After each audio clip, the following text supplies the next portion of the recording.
하나님은 우리가 끝맺음을 잘하기를 원하십니다. 우리는 한 해의 지금 끝자락에 와 있습니다. 끝은 시작을 의미합니다. 끝은 마지막이 아니라 새로운 시작을 의미하는 것입니다. 매듭을 잘 지어야지 앞으로 나아갈 수가 있습니다. 끝맺음을 잘하는 분도 있지만 또 끝맺음을 잘 못하는 분들도 있는 것을 보게 됩니다. 끝맺음에 서툰 분들 오늘 말씀을 잘 들으시면 도움이 될 것입니다. 어떤 경우에는 끝맺음을 잘 못하기 때문에 많은 어려움을 겪게 됩니다. 과거에 매여 살기도 하고 또 사람들과의 관계에서 악연을 이어가는 반드시 헤어져야 할 사람들을 헤어지지 못하고 살아가므로 인생이 비참해지고 또 황폐해지는 것들을 보게 됩니다. 끝맺음은 자연의 계절 같은 거죠. 봄, 여름, 가을, 겨울이 있는 것처럼 우리 인생은 끝맺음과 시작이 있는 것을 보게 됩니다. 오늘 출애굽기 14장의 말씀은 하나님께서 이스라엘 백성들로 하여금 애굽 생활을 끝맺음하는 바로와의 관계를 끝맺음하는 그런 말씀이에요. 아주 중요한 말씀이죠. 왜냐하면 애굽 생활의 끝맺음을 통해서 이제 가나안 땅으로 들어가는 새로운 역사가 시작되기 때문입니다. 자, 오늘 우리가 한 해 끝자락에서 우리가 배울 수 있는 소중한 교훈들. 첫째로, 하나님이 끝맺음 하실 때 끝맺음을 하는 것이 지혜입니다. 때로 하나님께서 우리로 하여금 잠시 쉬라고 쉼표를 찍을 때도 있죠. 그럴 때는 끝맺으라고 말씀하시는 때가 있습니다. 끝맺어야 될 때는 끝맺어야 되죠. 이스라엘 민족들이 400년 동안 고센 땅에서 성장했어요. 근데 400년이 지나면서 고통이 심해졌어요. 하나님께 때가 되었을 때 그들을 이제 드디어 애굽에서 내보내야 된다는 생각을 하신 거죠. 왜냐하면 고통이 심화됐기 때문에 더 이상 그들이 견딜 수 없기 때문에 하나님께 부르짖죠. 출애굽기 2장 23절 25절을 보면 여러 해 후에 애굽 왕은 죽었고, 이 말은 뭐냐면 요셉을 아껴주었던 애굽 왕이 죽은 거죠. 이스라엘 자손은 고된 노동으로 말미암아 탄식하며 부르짖으니 그 고된 노동으로 말미암아 부르짖는 소리가 하나님께 상달된지라 하나님은 그들의 고통 소리를 들으시고 하나님이 아브라함과 이삭과 야곱에게 세운 그의 언약을 기억하사 하나님이 이스라엘 자손을 돌보셨고 하나님이 그들을 기억하셨더라. 400년을 기다리셨어요. 이 기다림은 아주 중요한 것이죠. 기다린 동안에 하나님이 놀라운 일을 이루셨어요. 75명의 야곱의 가족들이 기다리는 400년 동안에 많아진 거죠. 그 거대한 민족이 된 것입니다. 이번 특세 기간 동안에 제가 전파할 말씀은 하나님을 기다리는 기도의 능력이에요. 기다림은 아주 중요한 것입니다. 하나님께서 때가 찼을 때 그들을 이제 애굽에서 떠나 이제 새로운 땅으로 들어가게 계획하시는 것입니다. 그래서 바로로 하여금 바로와의 관계를 매듭짓기 위해서 하나님께서 모세를 부르시죠. 그럼 모세에게 말씀하시죠. 애굽에서 내 백성 인도하라. 출애굽기 3장 9절을 보시면 이제 가라. 이스라엘 자손의 부르짖음이 내게 달하고 애굽 사람이 그들을 괴롭히는 학대도 내가 보았으니 고통이 심화된 거죠. 더 이상 견딜 수 없는 걸 아신 거죠. 그래서 10절을 보시면 이제 내가 너를 바로에게 보내어 너에게 내 백성 이스라엘 자손을 애굽에서 인도하여 내게 하리라. 그들로 하여금 끝맺음을 맺도록 하기 위해서 하나님이 개입하시고 또 하나님께서 훈련시키시고 준비시킨 모세를 개입하셔서 이스라엘 민족들로 하여금 끝맺음을 하도록 도와주시는 것을 보게 됩니다. 문제는 이게 바로가 쉽게 나와주지 않는 거죠. 여러분 아시겠지만 끝맺음 하는 게 쉽지 않습니다. 매듭을 짓는 것이 쉽지 않아요. 하나님이 아세요. 바로가 쉽게 이스라엘 백성들을 놓아주지 않을 걸 아십니다. 그래서 하나님께서 말씀하시죠. 쉽지 않을 거다. 저렇게 3장 19절 20절을 보게 되면 내가 아노니 강한 손으로 치기 전에는 애굽 왕이 너희가 가도록 허락하지 아니하다가 내가 내 손을 들어 애굽 중에 여러 가지 이적으로 그 나라를 친 후에야 그가 너희를 보내리라. 여러분 이거 아셔야 됩니다. 우리가 어떤 관계를 이렇게 바로와 같이 악하고 포악하고 우리를 괴롭히고 못살게 하고 상처를 주고 모멸감을 주고 그리고 모든 잠재력을 빼앗아가는 이런 사람들과 헤어져야 되는데 이 헤어지는 게 쉽지 않아요. 하나님이 개입하시지 않으면 어려울 때도 있고요. 또 모세와 같은 사람의 도움을 받지 않으면 어려울 때 있는 거거든요. 왜냐하면 하나님 말씀하시잖아요. 쉽게 내보내지 않을 것이다. 그래서 하나님께서 10번의 기적과 이적을 행하심으로 결국 그들로 하여금 바로와 결별하게 만드는 거예요. 우리 살아가면서 분별력이 있어야 되는데 특별히 사람을 좀 분별해야 돼요. 사람들을 분별하는 안목을 키워야 돼요. 선한 사람이 있고요. 지혜로운 사람이 있어요. 선한 사람과 지혜로운 사람은 좋은 관계를 계속 유지해야 돼요. 근데 어리석은 사람이 있어요. 우리로 하여금 죄를 짓게 만들고 하나님과 멀어지게 만드는 또한 악한 사람들 있죠. 우리 인생을 파멸시키고 우리 인생을 비참하게 만드는 이런 악한 사람들과의 관계는 정리를 해야 돼요. 하나님이 기뻐하지 않아요. 근데 중요한 것은 어떻게 분별하느냐. 왜냐하면 이 악한 사람들이 처음에는 아주 착한 모습으로 우리를 속이기 때문이에요. 그래서 잘 분별해야 돼요. 제 어릴 적에 어머니가 사람을 분별하는 법을 가르치셨어요. 제 어머니가 바느질을 하기 때문에 집에 여러 사람들이 왔어요. 또 특별히 이렇게 유지가 되는 그런 부인도 오셨고요. 네, 또 죄송합니다. 이렇게 술집에서 일하는 분들이 이렇게 한복을 많이 이렇게 맞춰 입으셨어요. 그 당시에. 그래서 오면은 이제 어머니가 상담도 해주시고 그러시는데 사람이 가면 이렇게 얘기를 하세요. 분별을 하시는 거죠. 얼굴을 보니까 어떻다 이렇게 분별을 하시죠. 왜냐하면 이렇게 꾸준하게 어머니가 사람들을 만나면서 사람들의 모습 가운데 어떤 그 분별력을 가지신 것 같아요.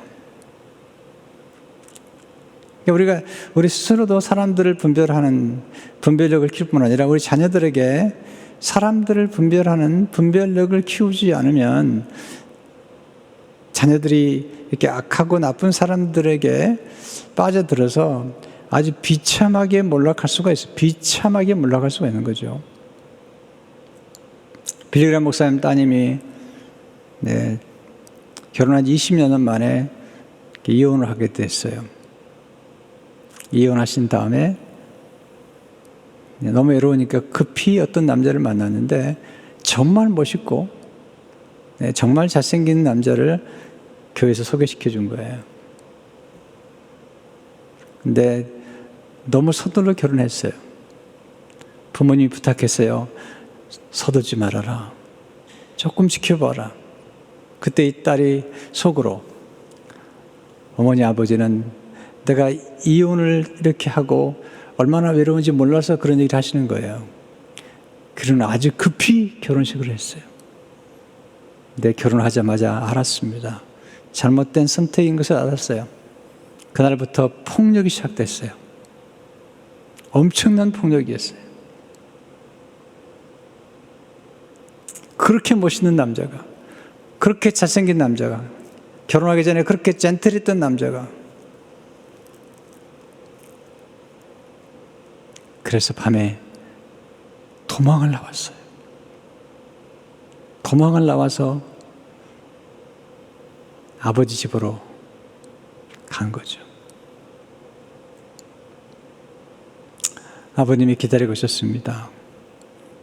꼭 껴안아주고 웰컴 홈, 그리고 치유해 줬다고. 나중에 빌리그레함 목사님이 하나님 부름 받았을 때 조사하면서 우리 아버지가 어떤 아버지였는 걸 얘기하는 중에 본인의 실수를 얘기하는데 도망 나왔어요. 우리는 때로 정리해야 될 사람들이 있어요. 그 빌리그레함 목사님 딸과 결혼했던 그 남자와 같은 사람들, 네, 폭력적인 사람들. 우리가 스스로 끝맺음할 수 없을 때 우리는 하나님이 도와주심이 필요해요. 모세를 통해서 도와주시는 거죠. 우리가 경험하는 것처럼 이렇게 바로와 같은 사람들이 있어요. 이런 사람들은 쉽게 사람을 놓아주지 않아요. 우리 자녀들을 잘 키우셔야 돼요. 그만에 분별할 줄 알아야 돼요. 왜냐하면 이런 바로와 같은 사람은 거짓말을 아주 잘해요. 또 이렇게 협상도 잘해요. 그리고 가끔은 뉘우치는 것처럼 보여요. 아니 정말 뉘우쳐요. 근데 금방 돌이키죠. 재앙이 심해지니까 이제 보내겠다는 거죠. 그래, 안 보냅니다. 조금만 좋아지면 안 보냅니다. 여러분 그런 아시잖아요. 폭력적인 남자들 결혼해가지고 부인을 그렇게 때리는 거예요. 아주 엄청나게 때리는 거예요. 아이들 앞에서. 그리고 나서요, 무릎을 꿇고 용서를 빕니다. 이야. 그리고 나서 하루가 멀다 하지 않고 또 그러는 거죠. 참 우리 어른들이 그러고도 살았는데 지금은 그렇게 살면 안 됩니다. 아니 그렇게 살아서는 안 됩니다. 아주 위험한 것입니다. 아주 위험한 것입니다. 그런 사람들을 만나게 되면, 아니 그 부부관계만 얘기하는 게 아닙니다. 우리 주위에 그런 사람들을 만나게 되면 우리는 철저하게 지혜롭게 그리고 끝맺음을 해야 되죠. 그래서 하나님께서 홍해바다 앞에서 완전히 그들을 진멸해 버리는 거예요. 왜냐하면 이 사람들은 이렇게 변화되지 않기 때문에. 우리는 분별해야 됩니다. 변화될 수 있는 사람과 개선될 수 있는 사람, 변화될 수 없는 사람과 개선될 수 없는 사람과 변화될 수 있는 사람과 개선될 수 있는 사람을 분별해야 돼요. 여기 바로 같은 사람은 변화되지 않아요. 개선되지 않아요. 그래서 하나님께서 끝맺음을 하는 거죠. 그래서 홍해바다 앞에서 모세로 하여금 손을 들어서 끝맺음하라는 거예요. 26절에 보세요. 여호와께서 모세에게 이르시되 내 손을 바다 위로 내밀어 물이 애굽 사람들과 그들의 병거들과 마병들 위에 다시 흐르게 하라 하시니 27절 모세가 그 손을 바다 위로 내밀매 새벽이 되어 바다 힘이 회복된지라 애굽 사람들이 물을 거슬러 도망하나 여호와께서 애굽 사람들을 바다 가운데 아프시니 28절 물이 다시 흘러 병거들과 기병들을 덮되 그들의 뒤를 따라 바다에 들어간 바로의 군대를 다 덮으니 하나도 남지 아니했더라. 하나님 보신 데서, 하나님께서 이스라엘 보는 데서 바로와 군대를 다 죽인 거죠. 왜냐하면 이제 끝맺으라는 거예요. 애굽을 떠나라는 거예요. 여러분 하나님이 끝맺으라고 하실 때 끝맺을 줄 알아야 돼요. 어떤 관계는 끝맺어야 돼요. 하나님께서 아브라함과 그의 조카 롯의 관계를 좋아하지 않으셨어요. 하나님께서 아브라함에게 아비 친척집을 떠나라고 그랬는데 아브라함이 롯을 데려갔어요. 그리고 아이를 못 가지니까 롯을 자기의 후사로 삼으려고 했던 거죠. 하나님은 아니라는 거죠. 그래서 끝맺잖아요. 예. 롯이 떠나니까 이삭이 찾아오는 거예요. 우리는 끝맺음이 얼마나 중요한지요. 자, 여기서 배우는 교훈. 첫째로 하나님의 끝맺음은 새로운 시작으로매요.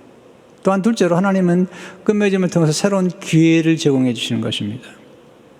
그들이 애굽에 계속 머물렀다면 그들은 히브리 노예, 바로의 종에 불과한 거예요. 근데 그들이 떠남으로써 좋은 것이 찾아온 것이요. 헨리 클라우드가 이렇게 기록했어요. 나쁜 것이 끝나야 비로소 좋은 것이 시작된다는 거예요. 나쁜 사람을 떠나야지 좋은 만남이 시작되는 거예요. 셋째로 하나님은 과거를 떠나 미래를 향해 전진하기 원하시죠.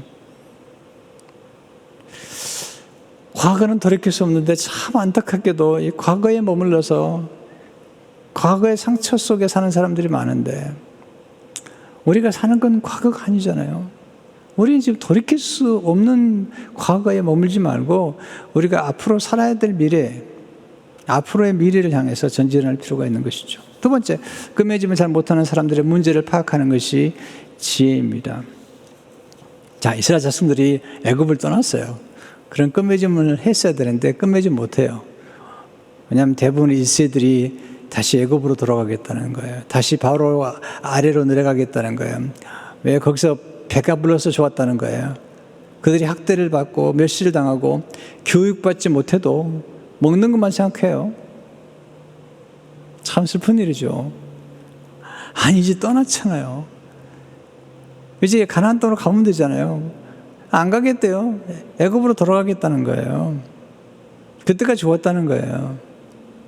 마치 C.S. 루이스가 거대한 태양이 앞에 있는데 그 구정물에서 놀고 있는 사람들처럼 하나님이 지금 거대한 태양을 예비해 주시고 보라고 그래도 구정물 속에 머무르는 사람들이 있다는 거예요.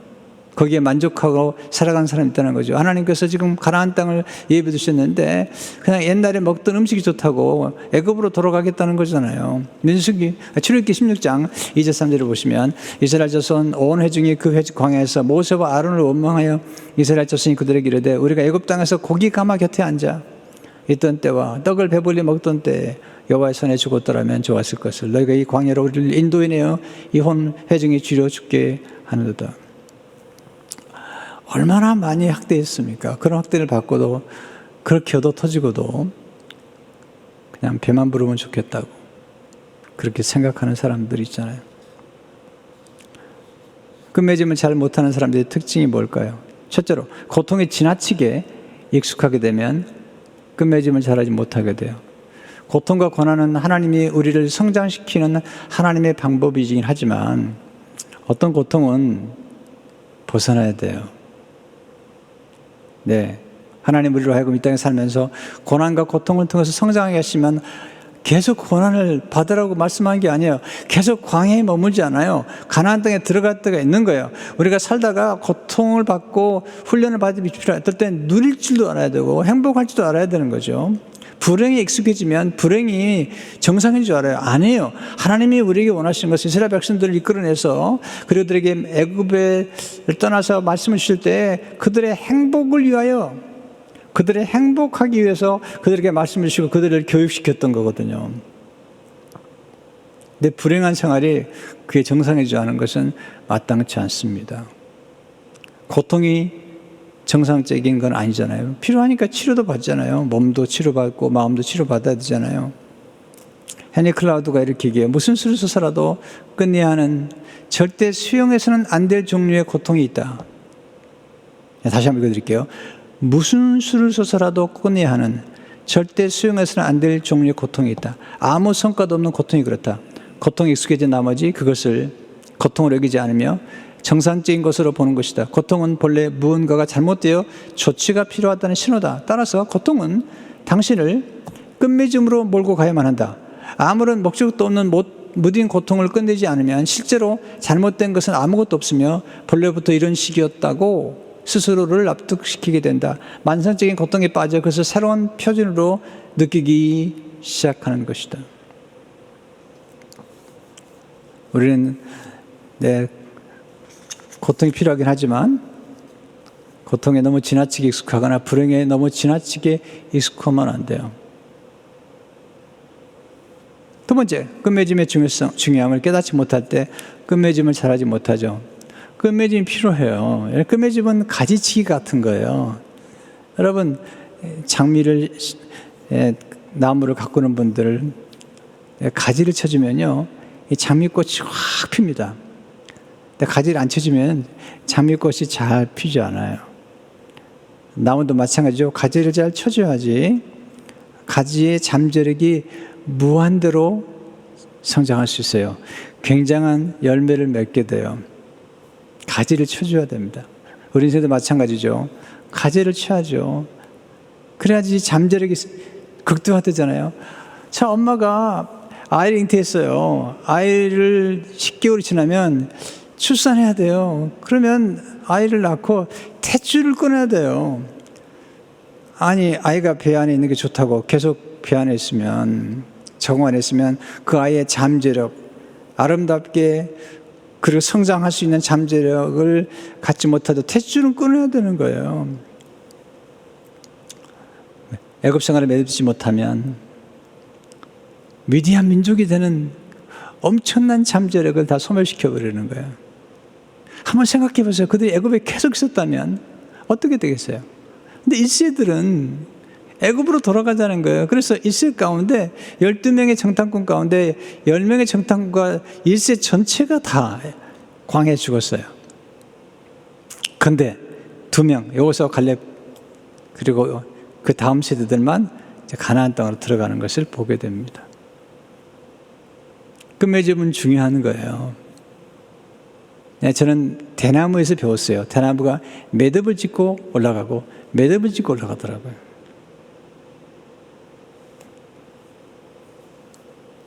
구약에는 율법이었지만 신약에 예수님이 오셔서 복음을 주셨잖아요.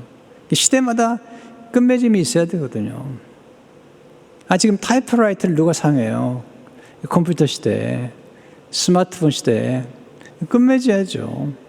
세 번째, 잘못된 대상을 지나치게 의존할 때 끝맺음을 잘하지 못하죠. 잘못된 대상을 지나치게 의존하는 사람들이 있어요. 바로 같은 사람. 가끔 보면 폭력 가운데 언어 폭력이 있고 가정에 보면 어떤 물리적 폭력을 당하면서도 살아가는 사람들이 있는데 그거 건강한 거 아닙니다. 잘못된 대상을 의존하거나 잘못된 대상에게 충성하는 것은 잘못된 거예요. 지금 바로는 함께해서는 안 될 사람이에요. 그런데 이스라엘 백성들이 지금 바로에게 돌아가겠다는 사람도 있잖아요. 저는 이 언어 폭력이나 또는 물리적 폭력은 아주 나쁘다고 생각하는 사람이에요. 가끔 그러죠. 용서해달라고. 용서하세요. 그러나 그 사람이 얼마나 위험한 사람인지는 알아야 돼요. 그리고 반드시 가까이서는 안 될 사람인 걸 알아야 돼요. 용서해야 될 사람과 심지어는 화해까지 좋아요. 그러나 그 대상이 아주 위험한 존재라면 반드시 거리를 둬야 돼요.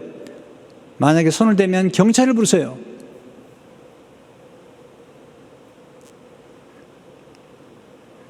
잘못된 대상에 의존하는 게 좋은 게 아니죠. 자, 네 번째가 좀 어려워요. 좋은 대상이라도 지나치게 의존할 때 끝맺음을 잘하지 못해요. 우리가 전적으로 의지할 분은 한 분 하나님이세요.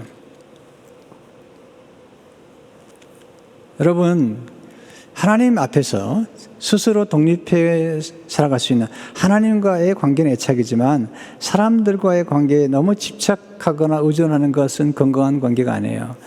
자, 제가 보면 결혼 생활을 잘하는 분들이 계세요. 어떤 분들인가? 혼자 잘 지내면서 부부가 잘 지낸 사람들이 건강한 거예요. 지나치게 사이가 좋다고 하면서 붙어 있잖아요. 그 위험한 거예요. 칼레 지브란이 결혼이란 무엇이냐? 사원의 두 기둥 같다는 거예요.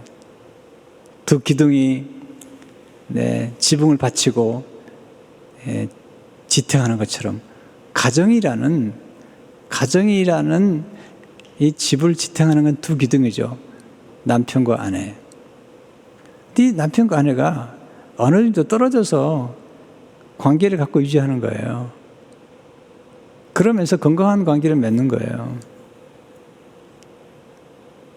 여러분, 진정한 아름다운 관계라는 것은 지나치게 집착하지 않으면서 일정한 거리를 유지하고 일정한 남편은 남편으로 아내로서의 삶을 갖도록 도와주고 그러면서 두 사람이 하나가 되어 살아가는 것이 중요한 거죠. 사람은 어느 정도의 거리와 어느 정도의 간격과 사이를 두어야만이 행복한 관계를 유지할 수가 있는 거예요.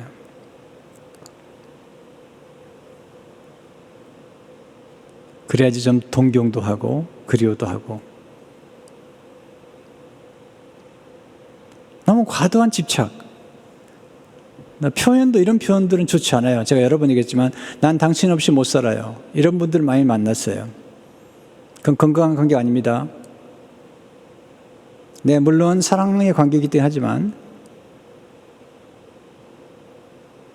당신 없이 살 수 있는데 네, 당신과 함께 사니까 좋으네요. 네, 이렇게 건강한 관계죠. 아니, 그 당신이 떠나면 어떡할 거예요? 떠난 사람도 많은데. 또 우리가 예측할 수 없게 하나님 앞에 부름받기도 하고요. 근데 제가 보니 그렇더라고요. 제가 목회 많이 하고 사람들 많이 만나보니까 당신 없이 못 살라고 했던 분들도 당신 없이 잘 살더라고요. 죄송하지만. 인간 어차피 고독한 거예요. 그러니까 하나님 앞에서 관계 속에서 살아야지. 그리고 스스로 살아갈 수 있는 그런 실력도 키워야지. 네.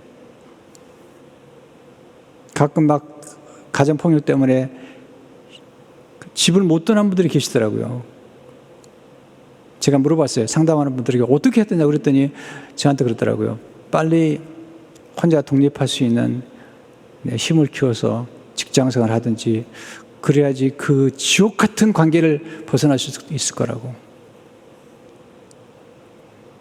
오해하지 마세요.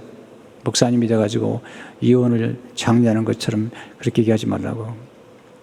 그게 아니라 우리가 아무리 좋은 관계도 너무 지나치게 그렇게 집착하는 건 좋지 않습니다. 또 자녀도 마찬가지예요. 나 너 없이 못 산다. 그렇게 얘기하지 마세요. 네, 자녀들이 행복한 결혼생활 하려면 자녀를 놓아줘야죠. 집착하지 않아야죠. 가장 시어머니가 아들이나 이렇게 너무 집착하니까 결혼을 안 하는 거예요. 결혼을 못 하는 거예요. 어느 성점에서는 떠나도록. 부모를 떠나 남자가 부모를 떠나 아내와 합하여. 물론 부모님을 공경해야죠. 존중해야죠. 그러나 어느 시점에서 탯줄을 끊는 것처럼 이렇게 끊어낼 줄 알아야지 자녀가 성인이 되는 거고 그래야지 결혼도 하는 거 아니겠습니까? 어느 선에서 좀 놓아줘야지 건강한 결혼 생활도 가능하거든요. 다섯 번째, 과거에 너무 집착하게 되면 끝맺음을 잘하지 못해요. 어떤 분은 너무 과거에 집착하는 것 같아요. 현실 감각이 떨어져요. 돌아올 수 없는 것과 돌아올 수 없는 사람에게 집착하는 것은 그건 지혜가 아닙니다. 이미 떠났어요. 돌이킬 수 없어요. 개선될 수 없어요. 하나님께서 아브라함의 기도를 들으시고 롯의 가족을 소돔과 고모라에서 건져내실 때 부탁한 게 있습니다. 뒤를 돌아보지 말라고. 그랬더니 롯의 아내가 뒤를 돌아보잖아요. 창세기 19장 21절에 보면 롯의 아내는 뒤를 돌아보았으므로 소금 기둥이 되었더라. 마지막으로 끝맺음을 잘하는 지혜를 배워 적용하십시오. 네. 첫째로 정리할 관계는 정리하십시오. 모세를 보십시오. 바로 왕의 공주의 아들이었어요. 근데 사명을 위해서 그 관계를 정리합니다. 물론 어려웠을 것 같아요. 히브리서 11장 24절 25절에 보면 믿음으로 모세는 장성하여 바로의 공주의 아들이라 칭함받기를 거절하고 도리어 하나님의 백성과 함께 고난받기를 잠시 주악의 낙을 누리는 것보다 더 좋아하고 그는 정리했어요. 애굽 왕의 공주의 아들이라는 것도 정리하고 그리고 주악의 낙을 누리는 것을 정리했어요. 두 번째, 버려야 할 것을 버리고 떠나야 할 것은 떠나십시오. 버려야 할 습관도 버리고 버려야 할 죄도 버리고 또 버려야 될 것들이 있다면 버려야죠. 모세는 애굽의 모든 부하를 버렸어요. 그리고 애굽을 떠났어요. 왜? 더 큰 것, 더 영원한 하나님의 나라와 함께 하나님 주실 상을 바라보기 때문이죠. 히브리서 12장 20절을 보게 되면 그리스도를 위하여 받는 수모를 애굽의 모든 부하보다도 큰 재물로 여겼으니 이는 상 주심을 바라봅니다. 모세는 애굽의 궁중에 살았으면서 애굽 궁중에서 벌어지는 모든 죄악들을 봤어요. 네, 화려하게 보이지만 거기에서 우상을 숭배하고 그 우상을 숭배하는 그 신전에서 벌어지는 정말 음란한 것들 다 본 거죠. 그는 떠난 것입니다. 세 번째, 과거의 실패로부터 떠나 새롭게 시작하십시오. 모세는 실패를 경험했죠. 애굽 사람을 쳐 죽였잖아요. 근데 하나님께서 그 실패를 선용하세요. 인간은 실패를 통해서 겸손해집니다. 자기 한계를 알게 됩니다. 하나님을 의지하게 됩니다. 중요한 것은 실패로부터 배우는 것입니다. 헨리 클라우드는 이렇게 얘기합니다. 과거에서 배우는 순간 과거를 떠나보낼 수 있다. 여러분, 실패를 경험하지 않은 사람이 어디 있겠습니까? 저도 목회 실패를 경험한 사람이에요. 여러분이 아시는 것처럼. 그러나 내가 실패의 노예가 되지는 않았어요. 실패로부터 배우고, 그리고 실패나 실수를 내가 과거에 실패할 수밖에 없었던 실수를 반복하지 않으려고 제가 기억하고 있는 것이죠. 네 번째, 사람을 과도하게 의존하지 않고 오직 하나님을 신뢰하십시오. 아까도 말씀드렸죠. 좋은 관계 있어요. 좋은 관계를 하더라도 어느 정도 되면 너무 지나치게 의존하지 않아야 돼요. 결혼이 뭐죠? 창세기 2장 14절에 보면 여러분, 남자가 부모를 떠나 그의 아내와 합하여 둘이 한 몸을 이룰지로다.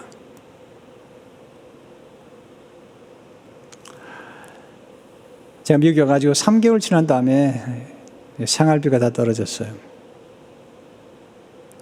그때 저희 장인어른께서 사업도 하시고 꽤 생활이 괜찮으셨어요. 갈수록 좋아지셨어요.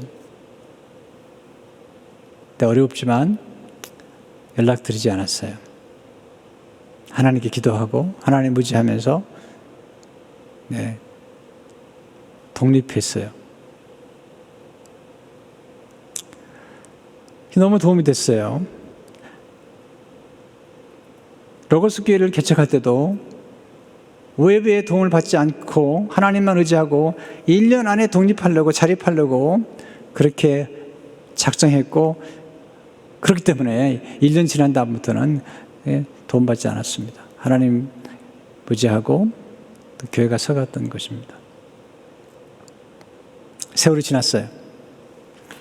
제가 책을 써서 출판했을 때 제가 미국에 와가지고 고생했던 이야기들을 좀 글로 썼어요. 장인어른께서 절을 하셨어요. 제게. 자네가 그렇게 고생한 줄 몰랐네.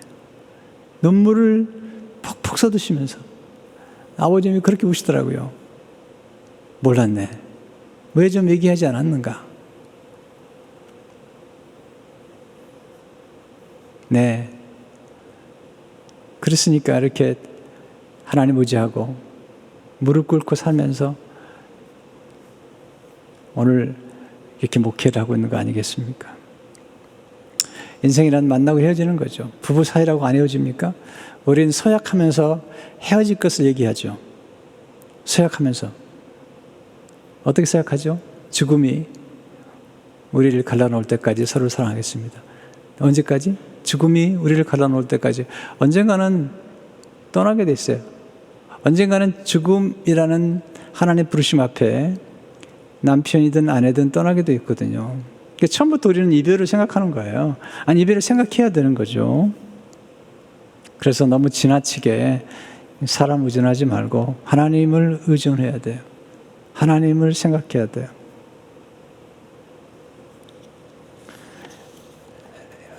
최근에도 저희 교인들이 참 여러분들이 소천을 받으시고, 또 우리 권사님 한 분은 갑자기 남편이 며칠 만에 하나님 앞에 부름받아서 너무 황망해 하셨어요.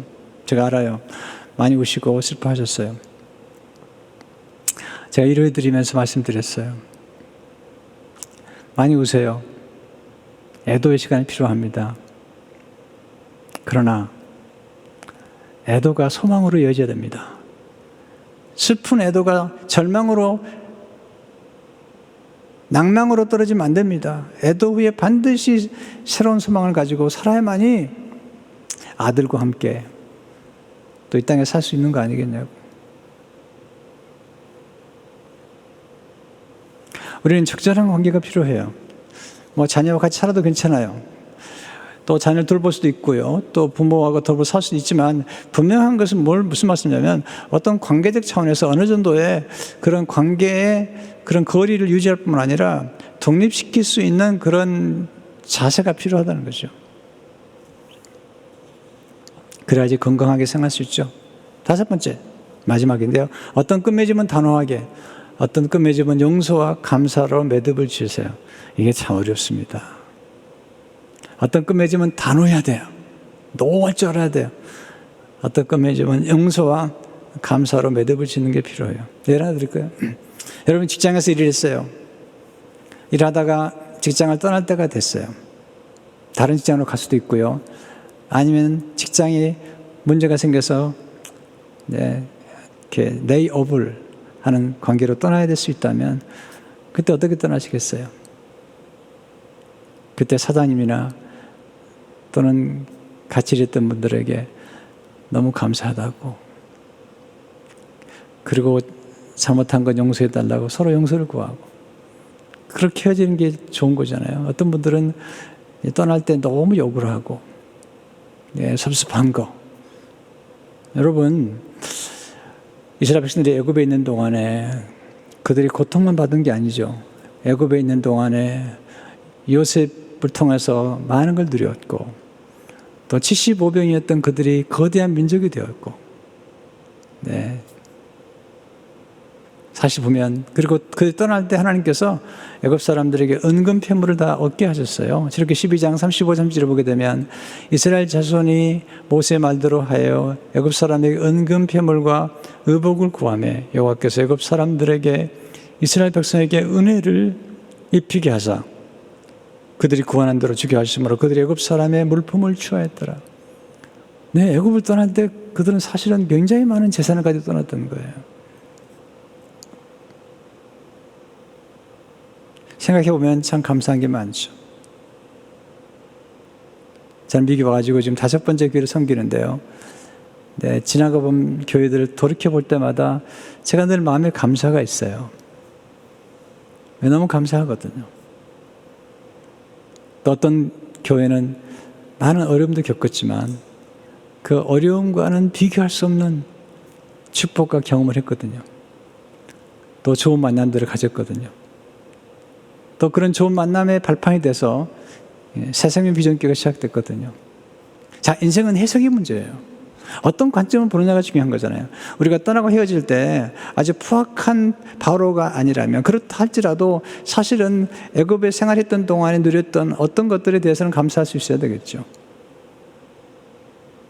그러면서 우리가 떠나고 헤어질 때 좀 용서하고 감사하고, 또 교회를 떠나서 이사를 하거나, 요즘은 뭐 온라인으로 다 만날 수 있지만, 또는 파주에 가거나, 또는 부득이 교회를 떠나야 될 때, 그때도 좀 감사하면 좋을 것 같아요.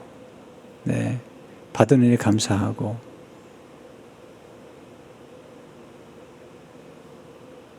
저는 이렇게 헤어질 때, 헤어질 수밖에 없는 이런 이민 교회를 섬길 때 늘 축복해드려요. 축복해드려요. 같이 신앙생활 했던 것들이 너무 감사하고 고맙기 때문에. 십자가는 끝맺음을 한 후에 새롭게 시작하는 곳입니다. 사실 출애굽의 사건의 절정은 사실은 홍해바다가 아니에요. 출애굽 사건의 절정은 어린 양, 6월절 어린 양이 피를 흘려주심으로 그들이 자유케 된 거죠. 이것은 예수 그리스도께서 6월절 어린 양으로 와서 십자가에서 우리의 모든 죄를 사하고 우리를 죄의 종으로부터, 마귀의 종으로부터 완전히 자유케 하시는, 그리고 우리의 모든 과거의 모든 죄를 다 도말하심으로 우리를 새롭게 시작하도록 도와주는 거예요. 여러분, 십자가는 정말 좋은 것이에요. 우리의 모든 죄를 완전히 도말할 뿐만 아니라 우리가 새 출발할 수 있도록 우리의 과거의 모든 노예라는 문서를 다 제거시켜 주는 거죠. 골로새 2장 14절의 말씀 제가 너무 좋아요. 우리를 거스르고 불리하게 하는 법정으로 쓴 증서를 지우시고 제하해 버리사 십자가에 못 박으시고 우리 새로운 피조물을 만드셔서 성령을 보내주심으로 새로운 시작을 하도록 도와주셨잖아요. 이렇게 제가 정리해 봤어요. 오늘 말씀을. 유통기간이 지난 것을 집에 쌓아두지 않도록 하십시오. 좀 버리세요. 유통기간이 지난 약이나 음식이나 또는 지난 몇 년 동안 입지 않은 옷들도요, 좀 정리하세요. 네. 구세군에 좀 갖다 주든지 깨끗이 빨아서 정리 좀 하세요. 또 이제 더 이상 읽지 않은 책들 너무 쌓아놓으면 좋지 않습니다. 정리 좀 하세요. 또 유통기한이 지난 관계가 있다면 끝마무리를 하세요. 물론 어떤 관계는 좀 계속 유지할 경우가 있지만 어떤 관계는 끝마무리를 할 필요가 있거든요.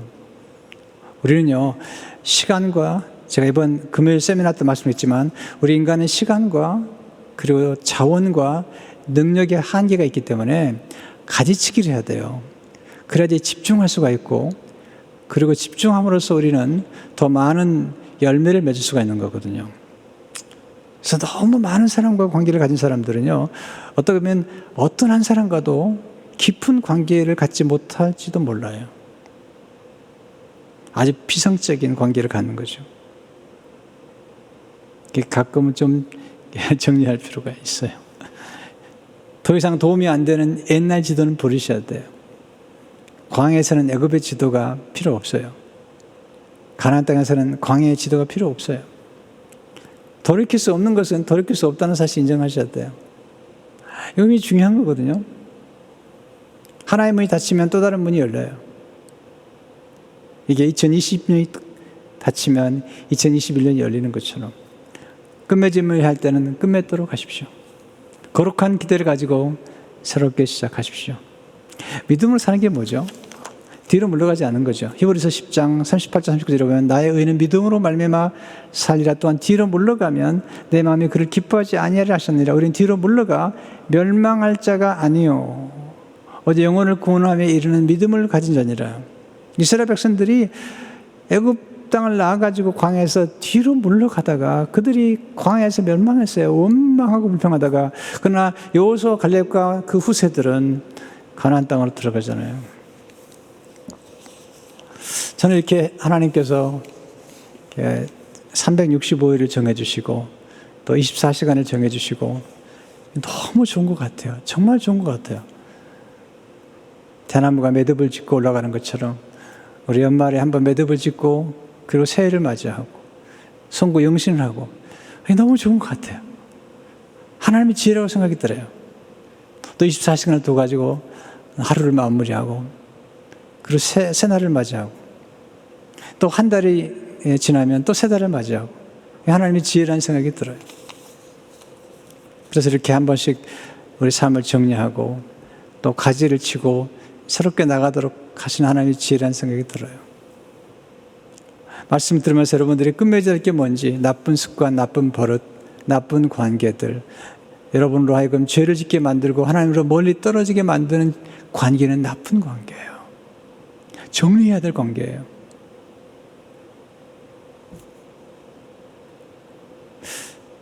또 회개할 죄가 있다면 회개하시고 새로운 역사를 꿈꾸며 한 해를 마감하고 새해를 시작하는 여러분 되시기를 주의 이름으로 축원합니다. 하나님 아버지, 오늘 말씀을 가슴에 새기며 마땅히 끝맺어야 될 애굽 바로 이런 관계가 있다면 끝맺게 하시고 또한 우리가 더 성숙하기 위해서 때로는 일정한 거리를 유지하면서 사랑할 수 있는 이런 지혜도 주셔서 하나님 사람에게 전적으로 의지하지 않게 하시고 아무리 좋은 사람이라도 전적으로 의지하지 않도록 도와주셔서 하나님 의지하는 가운데 하나님만 전적으로 의지하는 가운데 하나님이 주신 지혜를 가지고 승리할 수 있도록 도와주시기를 원합니다. 예수 이름으로 기도하옵나이다. 아멘.